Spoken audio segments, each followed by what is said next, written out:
షామీరిపేట భారతీయ జనతా పార్టీకి అడ్డ ఇది, ఇవాళ అడ్డ ఇది.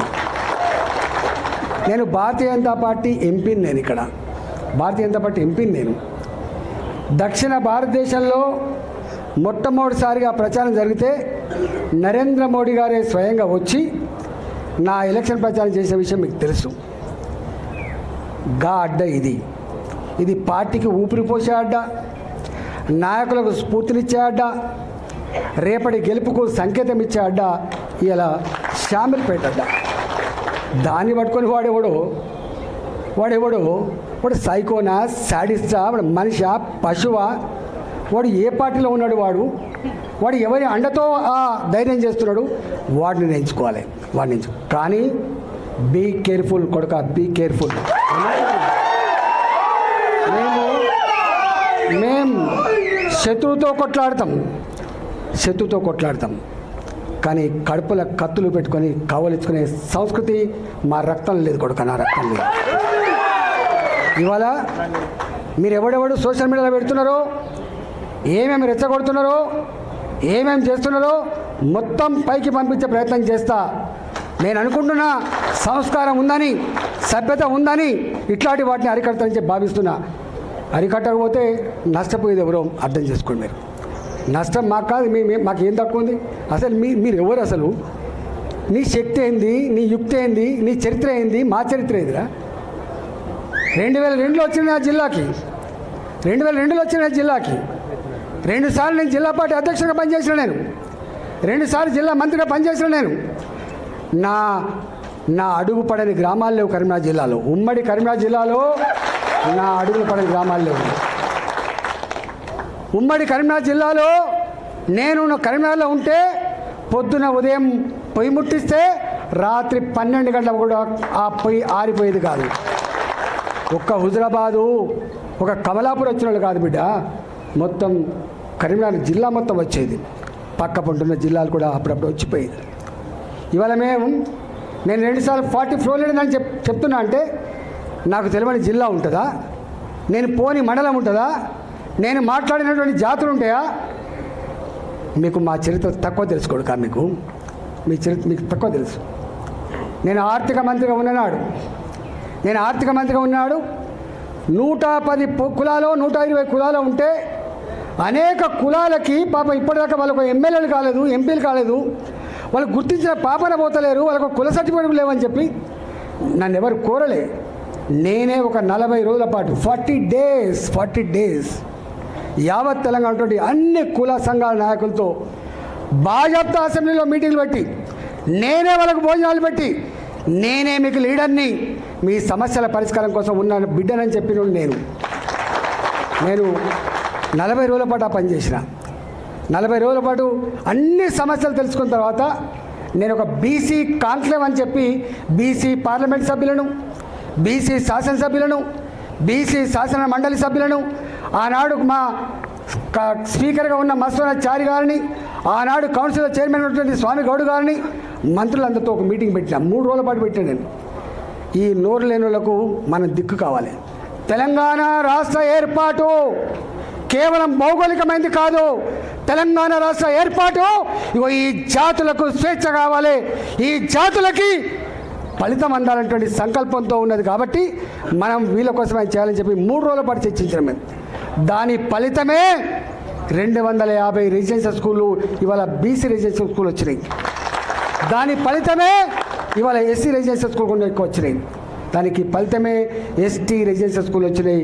దాని ఫలితమే 78 కులాలకు ఆత్మగౌరవ భవనాలు వచ్చినాయి.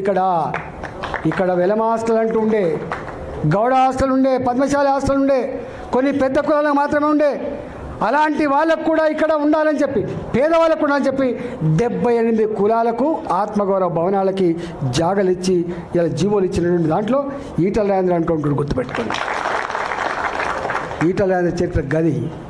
ఈటల రాజేంద్ర గారు ఎన్నడూ నా వార్త పేపర్లో వస్తుందా రాదా, నా వార్త టీవీలో వస్తుందా రాదా, నాకు ఈ సోషల్ మీడియా అంటే ఏందో తెలియదు. నేను ఇప్పుడు చూడండి, నేను దానికి అడిక్ట్ అయినోడు ఏమైపోతున్నాడు కదా, కానీ వాటిని చూసుకోవడం కాదు.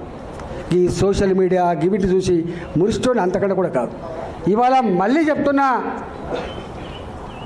ఎప్పుడు కూడా ధీరుడు వెనుదిరిగాడు గుర్తుపెట్టుకో, ధీరుడు వెనుదిరిగాడు గుర్తుపెట్టుకో. అది సందర్భం అయితే రియాక్ట్ అవుతాడు, సందర్భం అయితే బయటికి వస్తాడు, సందర్భం అయితే మాత్రమే మాట్లాడతాడు. భరిస్తాం, ఎక్కడ భరిస్తాం? మీరెట్లయితే భరించలేక ఇక్కడికి వచ్చిండ్రో మీ అంతరాత్మని అర్థం చేసుకున్నా. నేను మళ్ళీ చెప్తున్నా మీకు, హుజురాబాద్ గడ్డ మీద రేపు ప్రతి ఊళ్ళో మన వార్డు మెంబర్ ఉంటాడు. హుజురాబాద్ గడ్డ మీద నా సర్పంచ్ ఉంటాడు హుజురాబాద్లో. ఎందుకంటే ఒక్కరోజుతో బంధం కాదు, అది 25 ఏళ్ళ బంధం. అది నన్ను నమ్ముకొని ఉన్నారు మీరు. 2021లో గన్ని వందల కోట్ల రూపాయల ప్రవాహాన్ని ప్రలోభాన్ని అడ్డుకొని అన్న కోసం నిలబడ్డోళ్ళు మీరు, అన్న కోసం నిలబడ్డోళ్ళు మీరు. మిమ్మల్ని నేను చాలాసార్లు చెప్తా, కాళ్ళు కడిగి నెత్తిలో పోసుకున్న హుజురాబాద్ ప్రజలు రుణం తీసుకోవాలని చెప్పి స్టేట్మెంట్ ఇచ్చాను నేను. ఆ ప్రజల మీద సంపూర్ణమైన నమ్మకం ఉన్నాడు నేను, ఆ ప్రజల మీద సంపూర్ణమైన విశ్వాసం ఉన్నవాడిని. కాబట్టి మీరు నిజంగానే ఇవాళ ప్రజలు బాధపడుతుంటారు. కాబట్టి నాకు ఇక్కడ పని ఉన్నమాట వాస్తవం, కానీ తప్పకుండా ఇక్కడ నాకేం ఎలక్షన్ లేవు, లోకల్ బాడీ ఎలక్షన్స్. నాకున్న లోకల్ బాడీ ఎలక్షన్సే హుజురాబాద్ ఎన్నికలు, గుర్తుపెట్టాను. ప్రతి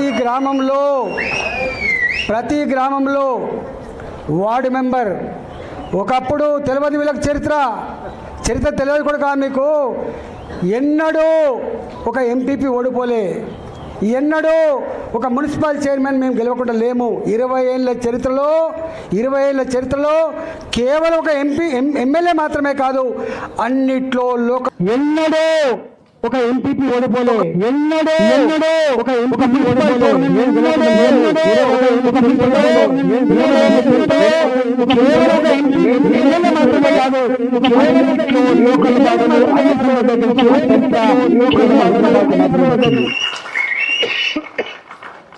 ఎంపీ కూడా నాకు ఎన్ని ఓట్లు వచ్చినాయో గన్ని ఓట్లు సమానంగా వేయించిన చరిత్ర తప్ప ఎమ్మెల్యేకు ఎక్కువ ఓట్లు, ఎంపీకి తక్కువ ఓట్లు చేతి లేదు. ఇప్పటికీ ఆయన అంతరాత్మ తెలుస్తుంది మా వీరరావు గారికి. రెండు కలిపే వస్తే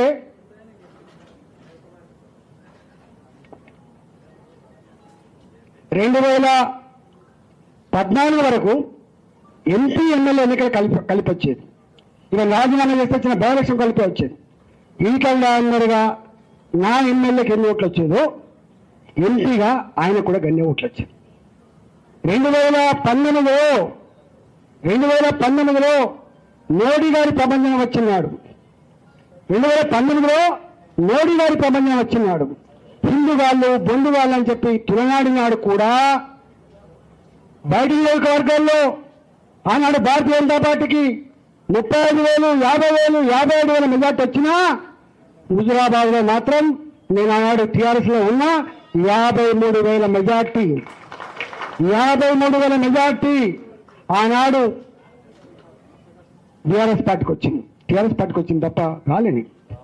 దాని తర్వాత నేను వచ్చిన తర్వాత మా వాళ్ళు చెప్పింది ఇప్పుడు ఎంత వచ్చినాయో నేను ఆ లోతులకు పోను. కానీ ఒక్కటి అడుగుతున్నా, గ్రామంలో క్రెడిబిలిటీ ఉన్న లీడర్ లేకపోతే నా పార్టీ బతకదని నమ్ముతాను నేను. నా గ్రామంలో ఉన్న లీడర్, నా సర్పంచ్, నా వార్డు మెంబర్, నా ఎంపీటీసీ, నా గ్రామ కమిటీ అధ్యక్షుడు గొప్ప పేరుంటేనే నాకు ఓట్లు వస్తాయని చెప్పి నమ్మేటోను నేను. వాళ్ళు గొప్పగా లేకుండా లేరు.